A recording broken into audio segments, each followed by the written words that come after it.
now I'm going to give you the update on Corliss. And in Corliss, like if you don't remember, if you haven't followed me and you don't know me, and your first time here, Corliss is my fictional girl for this year, 1870, and she is our springboard to learn about what stitching was like, what was going on in stitching, what was life like, and during that time period, and specifically in Louisville, Kentucky. And so Corliss, through a series of reasons, has now landed herself in Louisville, Kentucky with her aunt Edith, and she is learning all about what it's like to grow up during that time and all that's required of her in the stitching realm.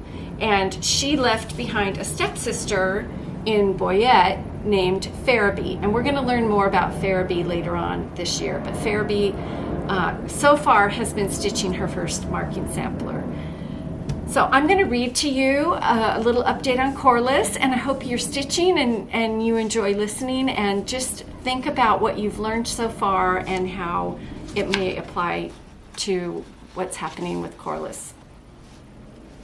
So in the last episode, Corliss attended her first sewing circle with Aunt Edith, and it was the first time she'd experienced that. And you can also go back to the episodes prior to this that I have started adding chapters to, and just go to that section where it says, Corliss story, and listen to that if you missed out the prior episodes. So I discuss, you can get the story from the beginning that way. So now Corliss is now getting ready to attend her second sewing circle, but this is with a different group, and many of the same stitchers will be there. But the purpose of this group is to create items for charity, along with providing another social gathering for the people in the town. This group is the Ladies' Aid Society, and the items made here are given away to the poor, or they're sold at sanitary fairs to raise money to support hospitals and assist veterans from the Civil War. In spite of the group being specifically designed for creating clothing and quilt items for people in need, Corliss asks Aunt Edith if she can bring her completed hexagon flowers to share. When she enters the meeting house, Corliss is greeted by many of the same ladies she met at Aunt Edith's church sewing circle. Sarah Jane, her new friend, is there, and Corliss is delighted to see her. They haven't seen each other since the first sewing circle. And this, I'm sorry, I forgot to say, this is May 1870. There's no tea served at this event, and everyone is busy at work. Each person at the meeting has brought food to share, and some of the ladies and older girls are in the kitchen preparing a light supper meal. Other family members will join the ladies later in the day, and they will all eat together and share news from other communities. Several of the ladies share the personal projects they've been working on at home. Corliss shares her completed hexagon flowers. She passes them around the room, and she hears several comments. A lady with her hair tied in a tight coil on top of her head exclaims, "Well, that's the fabric I gave Corliss from my dear Elizabeth's first school dress." Another lady in a green dress, who looks far too fancy for an event such as this, compliments Corliss on her tiny, neat stitches and praises her for the improvement she's made with her practice. Maybe she understands how meaningful encouragement is to a new stitcher.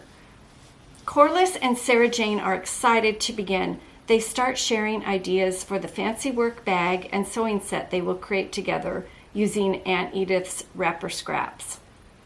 They work on 4 patches to make a quilt for a veteran and his family. They choose fabric scraps from a large bag donated to the society. Each girl carefully folds the fabric over a paper template to create a sewing line. Remember, this is the same process Mary in 1840 of St. Louis used. Many of the fabrics are just large enough to make a 2-inch square.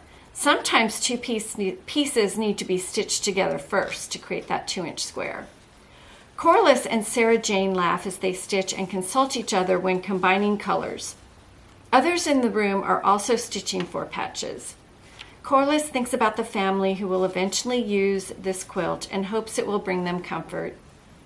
Late in the afternoon, the older girls begin getting the room ready for supper. The light in the room begins to fade and the lanterns are lit as the family members arrive to share the meal. Stories are exchanged and there's laughter and noise and music as the few of the men begin playing their fiddles. The sun is setting as Corliss and Aunt Edith begin to walk home, and Corliss feels happy in spite of missing her father. She thinks life with Aunt Edith might not be too bad. I'm really excited to share these chapters with you and share with you a little bit about Corliss's life. I would love to hear what you think should happen in the next episode or in future episodes of Corliss's story. And this is just a fun way of connecting stitching to a fictional yet almost real life character as we explore what she's been doing.